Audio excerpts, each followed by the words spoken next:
அஸ்ஸலாமு அலைக்கும் வரஹ்மத்துல்லாஹி வபரகாத்துஹு.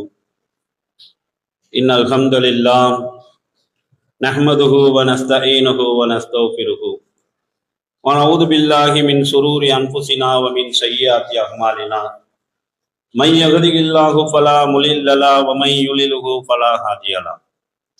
வ அஷ்ஹது அன் லா இலாஹா இல்லல்லாஹ் வஹ்தஹு லா ஷரீக லஹு واشهد ان محمدا عبده ورسوله اما بعد فقد قال الله تعالى في القران العظيم يا ايها الناس اتقوا ربكم الذي خلقكم من نفس واحده وخلق منها زوجها وبث منهما رجالا كثيرا ونساء واتقوا الله الذي تساءلون به والارحام ان الله كان عليكم رقيبا. يا أيها الذين آمنوا اتقوا الله وقولوا قولا سديدا يصلح لكم أعمالكم ويغفر لكم ذنوبكم ومن يطع الله ورسوله فقد فاز فوزا عظيما. يا أيها الذين آمنوا اتقوا الله حق تقاته ولا تموتن إلا وأنتم مسلمون. إن أصدق الحديث كتاب الله وأحسن الهدي هدي محمد صلى الله عليه وسلم وشر الأمور محدثاتها وكل محدثة بدعة وكل بدعة ضلالة وكل ضلالة في النار. சொல்லிலே சிறந்தது அல்லாஹ்வுடைய சொல்லென்றும் செயல்களிலே வழிகாட்டுதல்களிலே சிறந்தது அல்லாஹ்வுடைய தூதர் அகிலத்திற்கெல்லாம் அருள்கொடை அன்னலம் பெருமகனார் நபிகள் நாயகம் ஸல்லல்லாஹு அலைஹி வஸல்லம் அவர்களுடைய செயல்கள் என்றும் மார்க்கத்திலே புதுமையாக புகுத்தப்பட்டவைகள் எல்லாம் அனாச்சாரங்கள் ஒவ்வொன்றுமே வழிகேடுகள் அனைத்துமே நரகத்திற்கு கொண்டு செல்லும் என்று அல்லாஹ்வுடைய தூதர் அவர்கள் அச்சமூட்டி எச்சரிக்கை செய்வார்கள். கண்ணியத்திற்குரிய எல்லாம் வல்ல அல்லாஹ்வின் நல்லடியார்களே, சகோதரர்களே, சகோதரிகளே, சிறப்புக்குரிய இந்த ஜும்மாவுடைய தினத்தில் அண்ணல் நபிகள் நாயகம் ஸல்லல்லாஹு அலைஹி வஸல்லம் அவர்கள் ஒரு அழகிய முன்மாதிரி என்கின்ற 10 மாத செயல் திட்டத்தின் அடிப்படையில் நாம் ஒவ்வொரு தலைப்புகளாக நபி ஸல்லல்லாஹு அலைஹி வஸல்லம் அவர்கள் எந்த அளவுக்கு நல்ல பண்புகளை உடையவர்களாக இருந்தார்கள், இறையச்சம் உடையவர்களாக இருந்தார்கள், நல்ல ஒரு ஆட்சி தலைவராக இருந்தார்கள் என்கின்ற பல்வேறு செய்திகளின் அடிப்படையில் ஒவ்வொரு ஜும்மாவுடைய நிகழ்வுகளிலும் நாம் தெரிந்து கொள்ள இருக்கின்றோம். அந்த அடிப்படையிலே அல்லாஹ்வுடைய தூதர் நபி ஸல்லல்லாஹு அலைஹி வஸல்லம் அவர்கள் ஒரு சிறந்த ஒரு ஆட்சியாளர் என்கின்ற தலைப்பிலே பல்வேறு செய்திகளை நாம் பார்க்க இருக்கின்றோம். அதனுடைய ஒரு பகுதியாக நபிகள் நாயகம் ஸல்லல்லாஹு அலைஹி வஸல்லம் அவர்கள் ஒரு பொறுமையான ஒரு ஆட்சியாளர், எதிலும் அவர்கள் அவசரப்பட்டது கிடையாது, நிதானமான ஆட்சியாளர் என்கின்ற தலைப்பிலே ஒரு சில செய்திகளை நாம் அறிந்து கொள்ள இருக்கின்றோம். நபி ஸல்லல்லாஹு அலைஹி வஸல்லம் அவர்கள் எதற்குமே அவசரப்பட்டது என்பது கிடையாது, எதிலும் நிதானத்தை கடைபிடிக்கக்கூடியவர்களாக இருப்பார்கள் என்பதை நாம் ஒவ்வொரு நிகழ்வுகளிலும் தெரிந்து கொள்ள இருக்கின்றோம். பொதுவாக மனிதர்களுக்கு இந்த நிதானம் என்பது மிக முக்கியமானதாக இருக்கிறது. அவசரப்பட்டு நம்முடைய செயல்களை நாம் அமைத்துக் கொண்டால் நமக்கு இந்த உலகத்திலே பெரிய கஷ்டங்கள் இருக்கின்றது. அதை நம்மில் பலர் உணர்ந்து கொள்வதே கிடையாது. எதற்கெடுத்தாலும் அவசரப்படக்கூடிய தன்மை மக்களிடத்திலே இருக்கிறது. ஒரு உணவு விஷயமாக இருக்கிறதா, அவசரப்பட்டு ஃபாஸ்ட் ஃபுட் போன்ற உணவுகளை தேர்வு செய்வது, அதனால் உடலுக்கு கேடு என்று தெரிந்தாலும் கூட அது போன்ற உணவுகளை தேடி தங்களுக்கு தாங்களே தீங்கிழைத்துக் கொள்ளக்கூடிய நிகழ்வுகளை நாம் பார்க்கின்றோம். ஒரு வாகனத்திலே பயணித்தால் கூட ஒரு 3 மணி நேரம் 5 மணி நேரம் என்று பயணித்தால் கூட அந்த பயணத்திலே பொறுமையாக இருந்தவர்கள், நிதானமாக இருந்தவர்கள் அந்த பஸ் ஸ்டாண்டு வரும்பொழுது மட்டும் அவசரப்பட்டு கீழே இறங்குவார்கள். வேகமாக செல்ல வேண்டும், பஸ்ஸிலிருந்து வேகமாக கீழே இறங்கும் பொழுது அவசரப்பட்டதன் விளைவாக ஆக்சிடென்ட்டுகள், விபத்துகள் ஏற்படுவதை நாம் பார்க்கின்றோம். சர்வ சாதாரணமாக சாதாரண ஒரு டீ கடைக்கு செல்லக்கூடிய இளைஞர்கள் கூட 100 கிலோமீட்டர் வேகம், 120 கிலோமீட்டர் வேகம் என்றெல்லாம் பயணித்து கடைசியிலே அவர்கள் லாரி கடியிலோ ஒரு பஸ் கடியிலோ கிடப்பதை நாம் பார்க்கின்றோம். பல்வேறு விபத்துகளிலே மரணிக்கக்கூடிய மக்களை நாம் பார்க்கின்றோம். அப்ப எதற்கெடுத்தாலும் அவசரப்படுவது என்பது நம்மிடத்திலே இருக்கக்கூடிய ஒரு பிரச்சனையாகவே இருக்கிறது. அல்லாஹ் தன்னுடைய திருமறை குர்ஆனில் கூட சொல்கிறான், இன்னல் இன்சான குலிக அஜலின், மனிதன் அவசரக்காரனாகவே படைக்கப்பட்டிருக்கிறான். எதற்கெடுத்தாலும் அவசரப்படுவது அவனுடைய ஒரு குணமாகவே இருக்கிறது. மன்கான யுரீதுல் ஹாஜிலத அஜல்னா லஹு ஃபீஹா மா நஸாஉ மின் முரீத். அல்லாஹ் திருக்குர்ஆனில் சொல்கிறான், அவசர உலகத்தை நாடுவோருக்கு நாம் நாடியதை அவசரமாக அவர்களுக்கு கொடுத்து விடுவோம். சும்ம ஜஅல்னா லஹு ஜஹன்னம், பின்னர் அவர்களுக்காக நாம் நரகத்தை ஏற்படுத்தி அதிலே அவர்களை கருகச் செய்வோம்.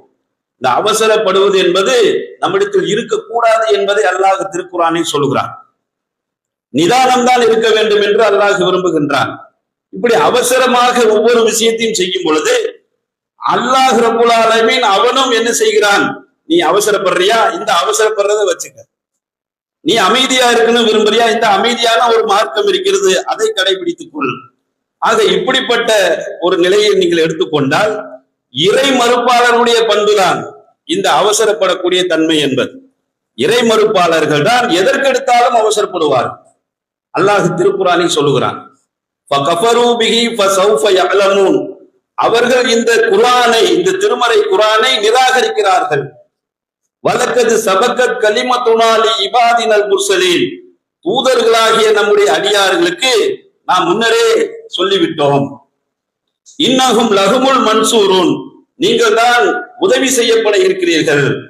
ஃபஇன்ன ஜுன்தனா லஹுமுல் காலிபூன், நமது படைகள் தான் வெற்றி கொள்ள இருக்கின்றது. இப்படி அல்லாஹ் சொல்லிட்டு வருவான்.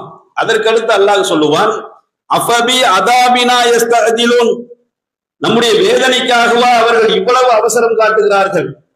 ஃபஇதா நஸல பிஷாஅத்திஹிம் ஃபஷாஅ சபாவுல் முந்திரி, நம்முடைய வேதனை என்பது அதன் முற்றத்தில் இறங்கும் பொழுது அவர்களுடைய நிலை எப்படி இருக்கும் தெரியுமா என்று அல்லாஹ் எச்சரிக்கை செய்கிறான்.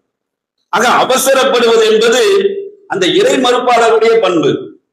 சொர்க்கத்தை நீ காட்டு, நான் பார்க்கணும் அப்படிமா, நரகத்தை நீ காட்டு, அதை நான் பார்க்கணும் அப்படின்னா, இப்படியாக அவசரப்பட்டு வேதனை இருக்கிறதா, வேதனை நீ உடனே எங்களுக்கு நிறைவேற்று என்றெல்லாம் இறை மறுப்பாளர்களுடைய ஒரு பண்பாக அது இருக்கிறது. முஸ்லிம்களாக இருக்கக்கூடிய நம்மிடத்தில் இந்த அவசரப்படுவது என்பது இருக்கவே கூடாது. நபி ஸல்லல்லாஹு அலைஹி வஸல்லம் அவருடைய வாழ்க்கை வரலாற்று செய்தியை நீங்க எடுத்துக்கொண்டால் ரசூலுல்லாஹ் எதற்குமே அவர்கள் அவசரப்பட்டதே கிடையாது. எதிலும் ஒரு நிதானத்தை தான் அவர்கள் கடைபிடிப்பார்கள். அல்லாஹ்வுடைய தூதர் அவர்களுடைய வாழ்க்கையை நடந்த பல்வேறு சம்பவங்களை நீங்க பாருங்க. நபி ஸல்லல்லாஹு அலைஹி வஸல்லம் அவர்கள் ஒரு கபரை கடந்து செல்கிறார்கள். அங்கே ஒரு பெண்மணி தன்னுடைய குழந்தை மரணத்திற்காக வேண்டி அந்த குழந்தையை பறிகொடுத்த நிலையிலே ஏதேதோ சில வார்த்தைகளை கொண்டு பேசிக்கொண்டு அழுது கொண்டிருக்கிறார். அந்த வார்த்தைகளை செவியுற்ற நபி ஸல்லல்லாஹு அலைஹி வஸல்லம் அவர்கள் அந்த பெண்ணிடத்திலே போய் சொல்கிறார்கள், இத்தக்குல்லா, நீ அல்லாஹ்வை பயந்து கொள், பொறுமையை கடைபிடி என்று நபி ஸல்லல்லாஹு அலைஹி வஸல்லம் அவர்கள் சொல்கிறார்கள். அதற்கு அந்த பெண்மணி என்ன சொல்கிறாள், எனக்கு ஏற்பட்ட இந்த துன்பம் உனக்கு வந்தாதான் தெரியும் என்று சொல்லிவிடுகிறார். நபி ஸல்லல்லாஹு அலைஹி வஸல்லம் அவர்கள் இதை சாதாரணமாக கடந்து சென்று விடுகிறார்கள். அங்கிருந்த சில நபி தோழர்கள் அந்த பெண்ணிடத்திலே சொல்கிறார்கள், நீ யாரிடம் இப்படி பேசி இருக்கிறாய் தெரியுமா? அல்லாஹ்வுடைய தூதர் நபி ஸல்லல்லாஹு அலைஹி வஸல்லம் அவர்கள், இந்த மதீனாவுடைய ஆட்சியாளர், இந்த மதீனாவுடைய ஜனாதிபதி, அவரிடத்திலே இப்படி பேசிவிட்டாய் என்று சொன்ன உடனே அவள் அப்படியே பதறி போகிறாள். அல்லாஹ்வுடைய தூதரிடத்தில நாம் இப்படி பேசினோம் என்று கவலைப்படுகிறார். அந்த பெண்மணி சொன்ன வார்த்தை என்ன? சாதாரண வார்த்தை அல்ல. எனக்கு ஏற்பட்ட இந்த துன்பம் உனக்கு ஏற்பட்டால் தெரியும் என்று சொல்லக்கூடிய இந்த வார்த்தை ரசூலுல்லாஹ்வுக்கு ஏற்படாத துன்பமா? நபி ஸல்லல்லாஹு அலைஹி வஸல்லம் அவர்களே சொல்லி இருக்கிறார்கள், உங்களில் ஒருவருக்கு, உங்களில் இருவருக்கு ஏற்படக்கூடிய துன்பம் என் ஒருவருக்கு ஏற்படுகிறது. ஒரு காய்ச்சலாக இருக்கட்டும், தலைவலியாக இருக்கட்டும், உங்களுக்கு ஏற்படக்கூடிய அந்த வேதனை இருக்கிறதே, அதில் 2 மடங்கு எனக்கு வேதனையாக இருக்கிறது என்று நபி ஸல்லல்லாஹு அலைஹி வஸல்லம் அவர்கள் சொன்னார்கள். நபி ஸல்லல்லாஹு அலைஹி வஸல்லம் அவருடைய ஒரே ஒரு ஆண் குழந்தை இப்ராஹிம் என்று சொல்லக்கூடிய ஒரு குழந்தை அல்லாஹ் ரப்பல் ஆலமீன் அதை பறித்துக் கொண்டான்.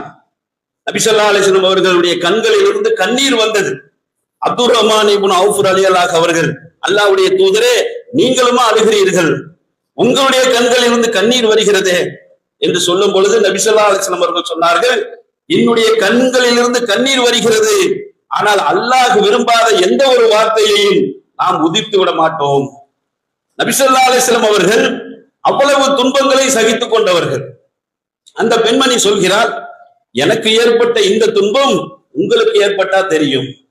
நபி ஸல்லல்லாஹு அலைஹி வஸல்லம் அவர்களுக்கு எத்தனையோ பல துன்பங்கள் ஏற்பட்டிருக்கிறது.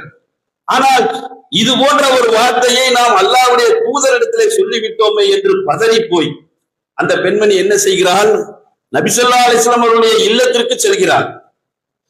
அது குறித்து அந்த பெண்மணி சொல்கிறாள், நான் அல்லாஹ்வுடைய தூதருடைய வீட்டுக்கு சென்றேன். அங்கு எந்த ஒரு வாயிற் காவலர்களும் இருக்கவில்லை, எந்த ஒரு பாதுகாப்பும் இல்லை. நபி ஸல்லல்லாஹு அலைஹி வஸல்லம் அவர்கள் தனியாகத்தான் இருந்தார்கள், எளிமையாகத்தான் இருந்தார்கள். அப்பொழுது நபிகளாரிடம் நான் கூறினேன், அல்லாஹ்வுடைய தூதரே, என்னை மன்னித்து விடுங்கள். நீங்கள் தான் இறை தூதர் என்று எனக்கு தெரியாது, நீங்கள் தான் மதீனாவுடைய ஜனாதிபதி என்று எனக்கு தெரியாது.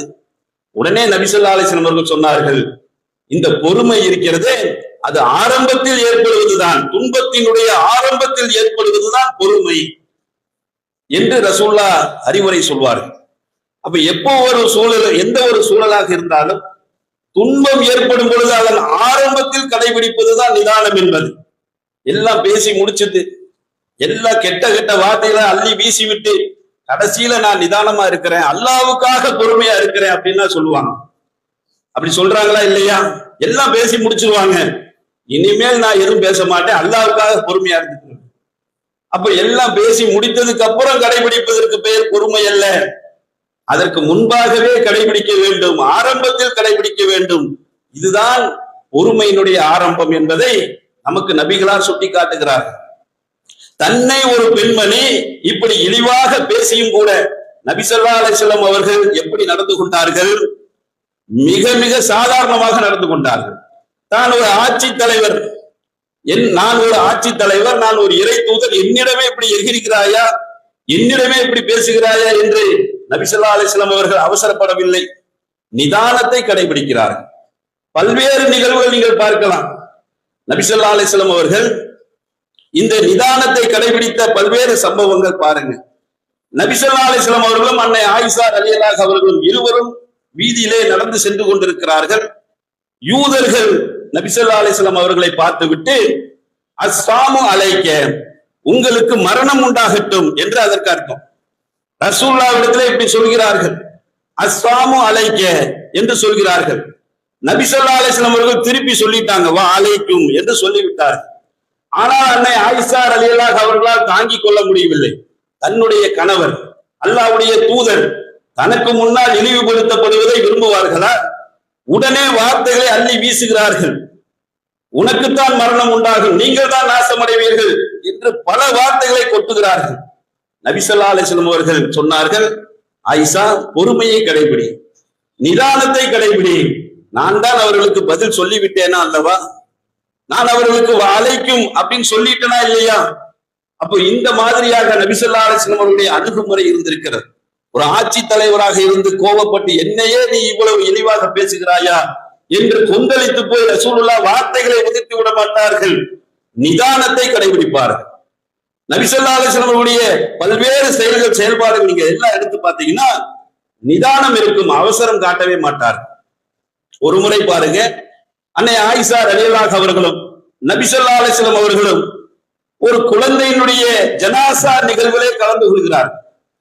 அந்த ஜனாசா குறித்து ஆயிஷா ரலியல்லாஹு அவர்கள் சொல்றாங்க, இந்த குழந்தை சுவனத்தினுடைய சிட்டுக்குருவிகளில் ஒன்று, இது எந்த பாவத்தையும் அறியவில்லை, எந்த தீமையையும் செய்யவில்லை, இது சுவனத்தினுடைய சிட்டுக்குருவிகள் ஒன்று அப்படின்னு சொல்றாங்க.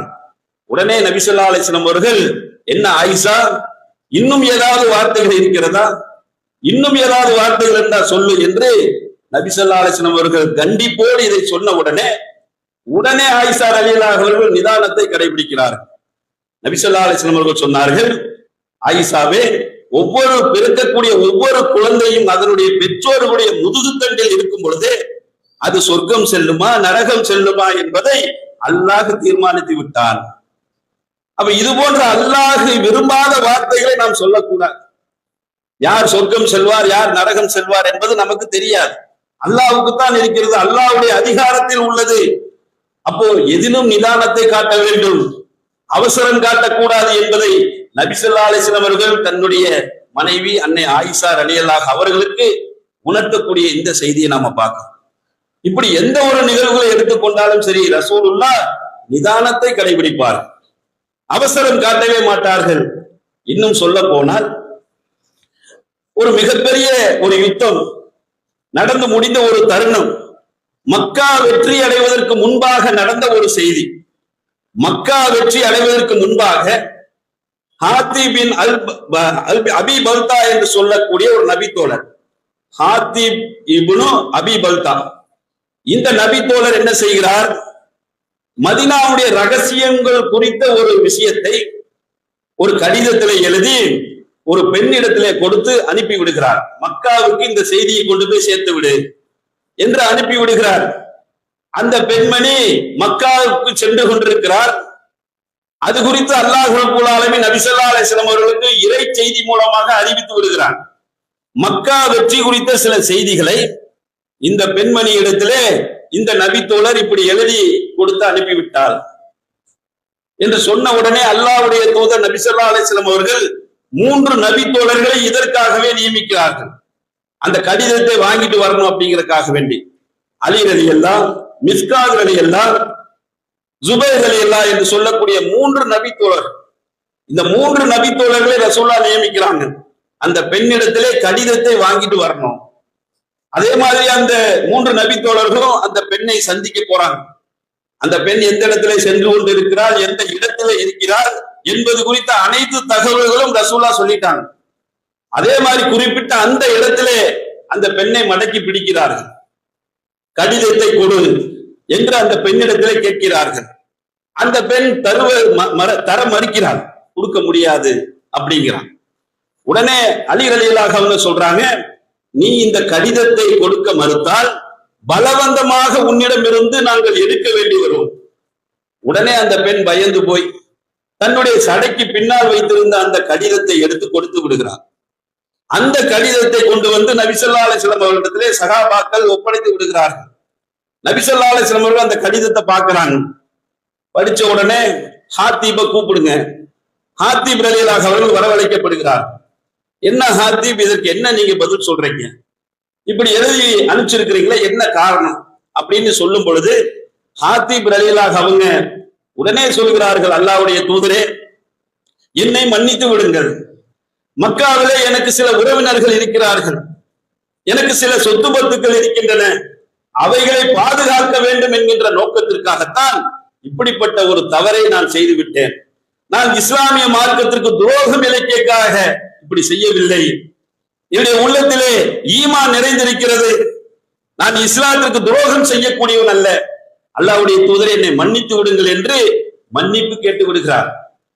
ஆனால் உமர் ரலியல்லாஹு அவர்கள் கடுமையாக கோபப்படுகிறார்கள். அல்லாஹ்வுடைய தூதரை, இந்த ஹாத்திபை என்னிடம் ஒப்படைத்து விடுங்கள். இவர் ஒரு முனாஃபிக், இவர் ஒரு நயவஞ்சகர், இவருடைய கழுத்தை நான் அறுத்து விடுகிறேன் என்று அந்த இடத்துல அப்படியே கொந்தளிக்கிறார். நபி ஸல்லல்லாஹு அலைஹி வஸல்லம் அவர்கள் உமர் ரலியல்லாஹு அவரிடத்துல சொல்றாங்க, உமரே, சற்று பொறுமையாக இருங்க, சற்று நிதானமாக இருங்க. இவர் யார் தெரியுமா? பத்ரு போருடைய சஹாபி, பத்ரு போரிலே கலந்து கொண்டவர். பத்ரு போரிலே கலந்து கொண்டவர்கள் குறித்து அல்லாஹ் என்ன சொல்லி இருக்கிறான்? அதிலே கலந்து கொண்ட அனைத்து நபி தோழர்களையும் அல்லாஹ் மன்னித்து விட்டான். அவர்கள் செய்த பாவங்களை அல்லாஹ் மன்னித்து விட்டான். ரலியல்லாஹு அன்ஹு வ ரலுவன், அல்லாஹ் அவர்களை பொருந்தி கொண்டான், அவர்களும் அல்லாஹ்வை பொருந்தி கொண்டார்கள். இப்படிப்பட்ட ஒரு நபி தோழர் இவரு ஹாத்திப். அவர் குறித்து நீங்க இப்படி பேசலாமா? சற்று பொறுமையாக இருங்க, நிதானமாக இருங்க என்று சொல்லிவிட்டு ஹாத்திப் ரலியல்லாஹு அவர்களை ரசூலுல்லாஹ் மன்னித்து விட்டார்கள். பெருந்தன்மையோடு மன்னித்து விட்டார்கள். அப்ப பாருங்க, ஒரு ஆட்சியாளராக நபி ஸல்லல்லாஹு அலைஹி வஸல்லம் அவர்கள் அவசரப்படணும்னு நினைச்சிருந்தா என்ன செஞ்சிருப்பாங்க? மதீனாவுடைய ரகசியத்தை, ஒரு மிகப்பெரிய ஒரு ரகசியம், மக்கா வெற்றி குறித்த ஒரு தகவல்கள் அடங்கி இருக்கிறது, அதை எதிரிகளுக்கு சொல்லிக் கொடுத்தால் அது எப்படி இருக்கும்? இது முனாஃபிக்தனமாச்சே. நாட்டினுடைய ராணுவ ரகசியங்களை காட்டி கொடுத்த மிகப்பெரிய குற்றமாயிற்றே. ரசூலுல்லாஹ் என்ன செஞ்சிருப்பாங்க? உடனே அவருடைய தலையை நினைச்சிருந்தா ரசூலுல்லா எடுத்திருக்கலாம். ஆனா ரசூலுல்லா அப்படி செய்யல. என்ன சொல்றாங்க? அவர் யாருன்னு பாக்குறாங்க. அவர் யார்? அவர் பத்ர் போரிலே கலந்து கொண்டவர். இஸ்லாத்தினுடைய ஆரம்பத்தில் நடந்த முதல் போர் அதுதான். இணை வைப்பா தௌஹீதா என்ற ஒரு கேள்வி இருந்த ஒரு காலகட்டம்.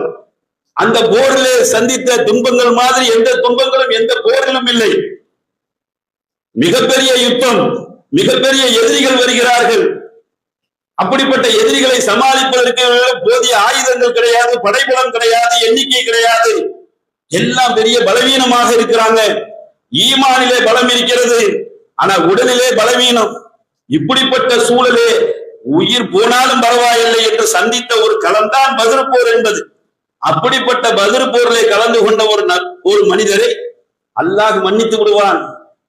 அல்லாஹ் அப்படி வாக்குறுதி அளித்திருக்கிறான். அப்ப இதுதான் நபி ஸல்லல்லாஹு அலைஹி வஸல்லம் அவர்கள் எதிலுமே அவசரப்பட்டது இல்லை என்பதை உணர்த்துவதற்கான மிகப்பெரிய ஒரு ஆதாரமான செய்தி. அப்ப நாம சிந்திச்சு பார்க்கணும், நாம இது மாதிரியான பண்புகளை நாம் வளர்த்திருக்கிறோமா? நமக்கு முன்னால் இருந்த எத்தனையோ பலர் தௌஹீதுக்காக அடி வாங்கியிருப்பார்கள், உதை வாங்கியிருப்பார்கள், பல நெருக்கடிகளை சந்தித்திருப்பார்கள், பல ஏச்சு பேச்சுக்களை தாங்கி இருப்பார்கள். அவர்கள் சந்தித்த பல பிரச்சனைகள் மாதிரி நாம இன்றைக்கு இருக்கக்கூடிய நாமெல்லாம் இன்னைக்கு சந்திக்க தௌஹீதுக்காக அடி வாங்கி இருப்பார்கள். அப்ப இவ்வளவெல்லாம் பாதிக்கப்பட்டிருக்கக்கூடிய அவர்கள் ஏதாவது தவறு செய்தால் கூட, ஏதாவது நம்மிடத்தில் நம்மை தவறாக பேசினால் கூட அதை பொறுத்து சகித்து கொண்டு போவதுதான் ஒரு சரியானது. இது தௌஹீதுக்கானது மட்டுமல்லங்க, எல்லா விஷயத்திலும் அப்படித்தான். நமக்கு முன்னால் வந்திருக்கக்கூடியவர்கள் ஏதாவது தவறான சில வார்த்தைகளை சொன்னால் கூட அதை பொறுத்து சகித்து கொண்டு போகணும். இந்த பண்பை நாம் வளர்த்துக் கொள்ளக்கூடியவர்களாக இருக்கிறோமா என்பதை நாம சிந்திச்சு பார்க்கணும். நபி ஸல்லல்லாஹு அலைஹி வஸல்லம் அவர்கள் ஒரு ஆட்சி தலைவராக இருந்தால் கூட அவர்கள் எதிலும் அவசரப்பட்டது கிடையாது. நிதானத்தை தான் அவர்கள் கடைபிடித்திருக்கிறார்கள். இன்னும் சொல்ல போனால் மார்க்கம் இந்த நிதானத்தை இழந்தவர்களுக்கு தோல்வியைத்தான் வழங்குகிறது. பல வரலாற்று செய்தி நீங்க எடுத்துக்கொண்டால் கூட யாரெல்லாம் பொறுமையை இழந்திருக்கிறார்களோ அவர்களுக்கு தோல்விதான் கிடைத்திருக்கிறது. உஹது போர்க்களத்தையே நீங்க எடுத்துக்கிறீங்களேன். உஹது போர்க்களத்திலே நபி ஸல்லல்லாஹு அலைஹி வஸல்லம் அவர்கள் என்ன உத்தரவிட்டார்கள்?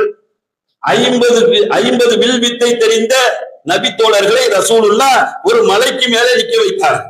அப்துல்லா இப்னு ஜுபைர் ரலியல்லாஹு அவருடைய தலைமையிலே அந்த படை நிற்கிறது. ரசூலுல்லாஹ் சொல்லிட்டாங்க, இந்த போரிலே நாங்கள் வெற்றி பெற்றால், நாம் வெற்றி பெற்றால் கூட நீங்கள் கீழே இறங்கி வந்து விடக்கூடாது. போர் செல்வங்களுக்காக நீங்கள் கீழே வந்து விடக்கூடாது. எங்களுடைய உடல்களை பறவைகள் கொத்தி தின்றால் கூட நீங்கள் கீழே இறங்கி வந்து விடக்கூடாது. ரசூலுல்லாஹ்வுடைய தெளிவான ஆர்டர். அப்துல்லா இப்னு ஜுபைர் ரலியல்லாஹு அவர்கள் தான் தளபதி. அவர்கள் தான் அந்த 50 பேரு கொண்ட குழுவுக்கு அவர்கள் தான் தலைமை ஏற்று அங்கே இருக்கிறார்கள். என்ன நடக்கிறது? உஹது போர்க்களம் ஆரம்பத்திலே வெற்றி அடைகிறது.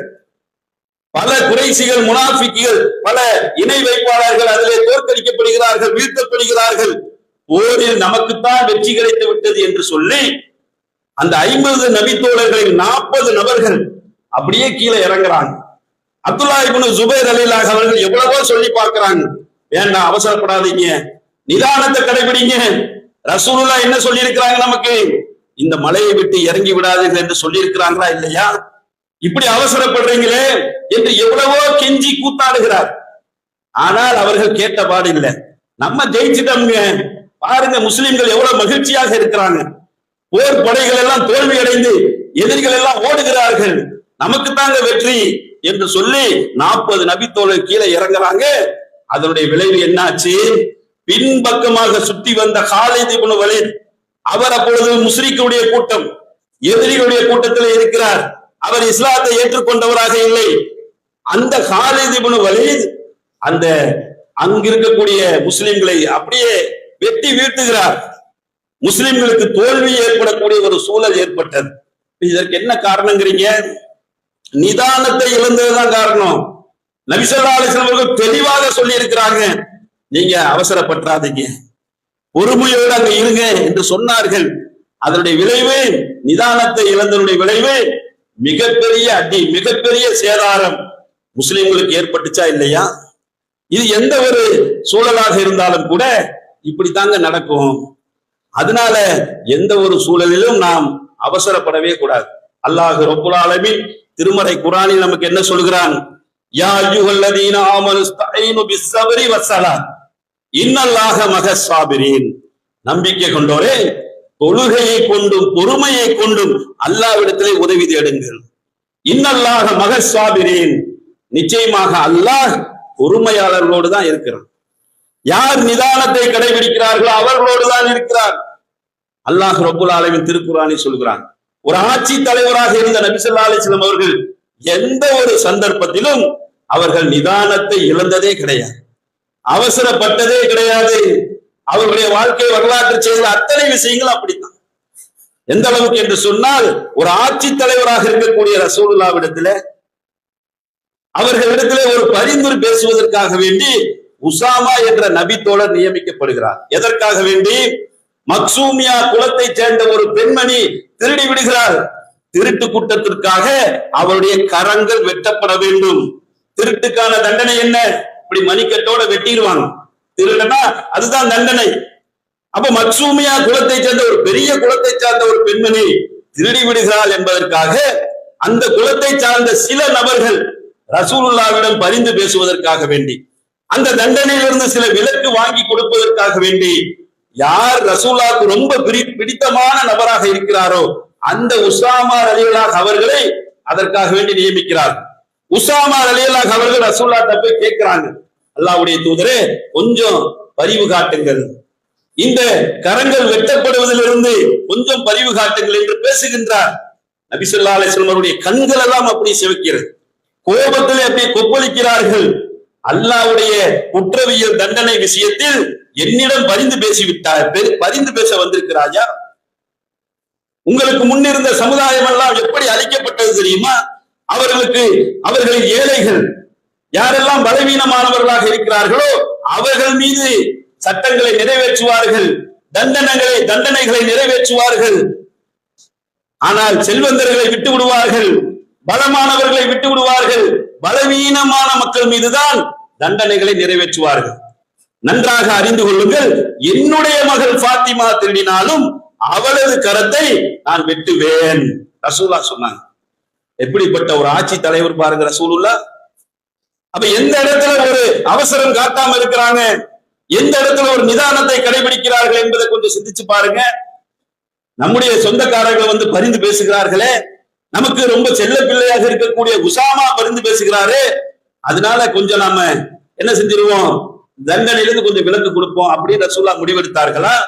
நிதானத்தை கடைபிடிக்கிறார்கள். மார்க்கம் என்ன சொல்கிறது, அல்லாஹ் என்ன சொல்கிறான், அல்லாஹ்வுடைய சட்டம் என்ன சொல்கிறது என்பதை சிந்தித்து பார்த்து அந்த இடத்துல சரியான முடிவு எடுத்தார்கள். ஒரு ஆட்சி தலைவராக இருக்கக்கூடிய நபி ஸல்லல்லாஹு அலைஹி வஸல்லம் அவர்கள் நீதமாகவும் நிதானமாகவும் தான் ஆட்சி செய்திருக்கிறார்களே தவிர அவசரப்பட்டு எந்த ஒரு முடிவையும் ரசூலுல்லாஹ் எடுக்கவே மாட்டாங்க. மார்க்கத்தினுடைய எல்லா விஷயங்களும் நீங்க எடுத்து பாருங்க. ஒரு தொழுகை என்ற இபாதத் இருக்கிறதா? நீங்க தொழுகைக்காக, அந்த பரலான தொழுகைக்காக வேண்டி வருகிறீர்களா? வந்தா நிதானமா தான் வரணும், பொறுமையா தான் வரணும். நீங்க வேகமாக விரைந்து வர வேண்டிய அவசியம் இல்லை. ரசூலுல்லாஹ் சொன்னாங்க, பரலான தொழுகைக்காக இமாமத் செய்யக்கூடியவர் நியமிக்கப்பட்டு விட்டார் என்றால் நீங்கள் நிதானத்தை கடைபிடியுங்கள், கிடைத்ததை தொழுங்கள் என்று ரசூலுல்லாஹ் சொன்னாங்க.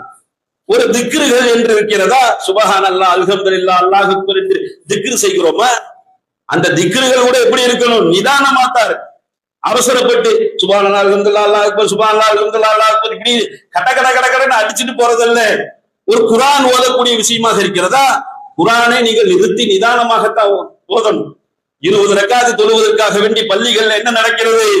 20 ரக்காத்து தொழுதே ஆகணும். அதுக்காக வேண்டி குர்ஆனை சென்னை எக்ஸ்பிரஸ் ரயில் மாதிரி, வந்தே மாதர் எக்ஸ்பிரஸ் ரயில் மாதிரி ஓதிட்டு போறது.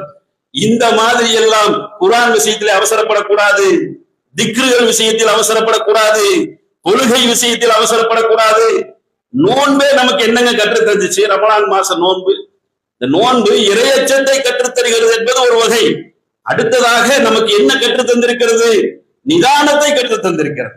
இந்த நிதானத்தை பற்றி, பொறுமையை பற்றி நமக்கு இந்த நோன்பு கூட பாடம் எடுத்திருக்கிறது. ரசூலுல்லாஹ் சொன்னாங்க, நோன்பாளி அஸ்ஸௌமு சுன்னத்துன், நோன்பு பாவங்களிலிருந்து காக்கக்கூடிய ஒரு கேடயம். நோன்பாளி ஆபாசமான அருவருக்கத்தக்க பேச்சுக்களை பேசக்கூடாது. யாரேனும் நோன்பாளி இடத்திலே சண்டைக்கு வந்தால் கூட பல் யக்குல் சியாம், நான் நோன்பாளி என்று சொல்லிவிடுங்கள். ரசூலுல்லாஹ் இப்படி கத்துக் கொடுத்திருக்கிறாங்க பாருங்க.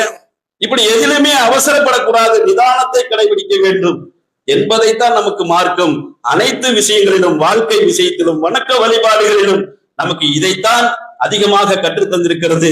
அப்படிப்பட்ட நிதானத்தை கடைபிடிக்கக்கூடிய நல்ல மக்களாக இருக்க வேண்டும் என்பதை இந்த ஜும்மாவுடைய முதல் உரையாக சொல்லிக்கொண்டு இந்த உரையை நிறைவு செய்கிறேன். அஸ்ஸலாமு அலைக்கும்.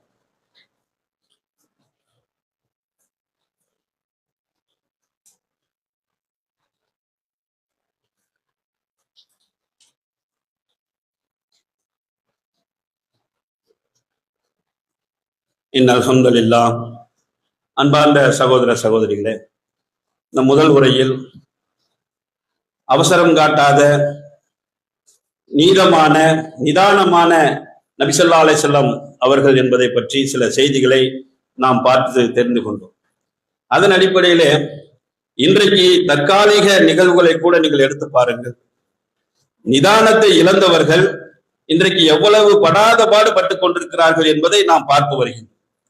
இன்றைக்கு இந்த அமெரிக்காவும் இஸ்ரேலும் ஈரான் மீது சர்வசாதாரணமாக அவசரப்பட்டு எடுத்த ஒரு முடிவுதான் ஈரானை அழித்துவிட வேண்டும், ஈரானை மொத்தமாக முடித்துவிட வேண்டும், அது நமக்குத்தான் மிக முக்கியமாக சொந்தமாக இருக்க வேண்டும் என்ற அடிப்படையில் எப்படி ஈராக் மீது நடவடிக்கை எடுத்தார்களோ, எப்படி ஆப்கானிஸ்தான் மீது நடவடிக்கை எடுத்தார்களோ, அது மாதிரியாக ஈரானை சர்வசாதாரணமாக நினைத்துக் கொண்டு அந்த நாட்டினுடைய உச்சபட்ச தலைவர் கொமேனி என்பவரை அவருடைய குடும்பத்தோடு கொலை செய்து விட்டார்.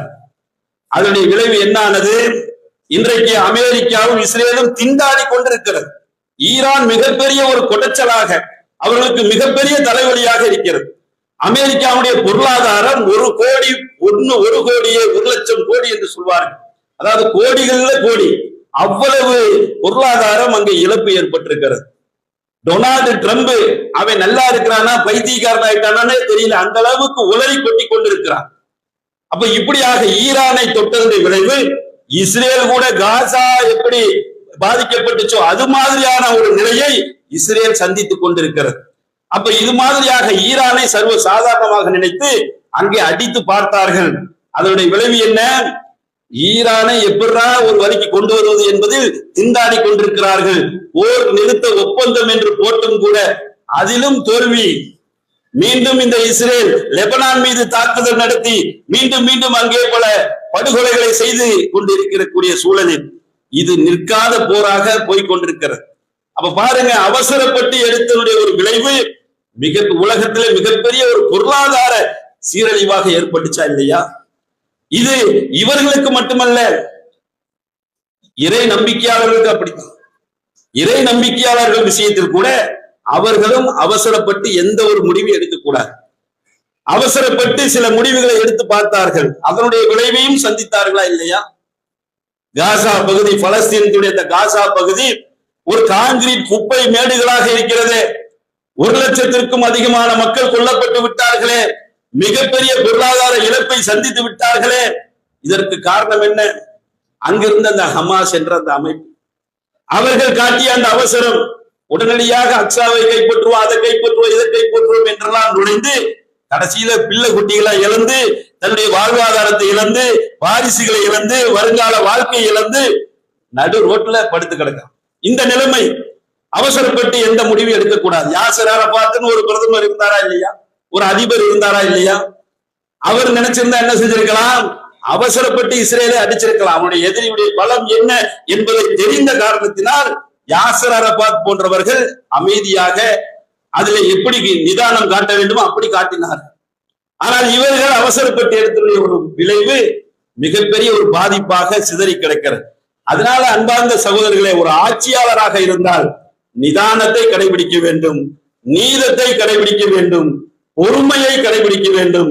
இதை நமக்கு மார்க்கம் நமக்கு கற்றுத் தருகிறது என்பதை இந்த 2வது உரையினுடைய தகவல்களாக சொல்லிக் கொள்வதோடு, அடுத்ததாக வரக்கூடிய ஞாயிற்றுக்கிழமை இன்ஷா அல்லாஹ் நம்முடைய தமிழ்நாடு தௌஹீத் ஜமாஅத்தினுடைய செயற்குழு, இந்த தேனி மாவட்டத்தினுடைய செயற்குழு உத்தமபாளையத்தில் ஞாயிற்றுக்கிழமை 4 மணி அளவில் ஆண்களுக்கும் பெண்கள் அதிலே கலந்து கொள்ளலாம்.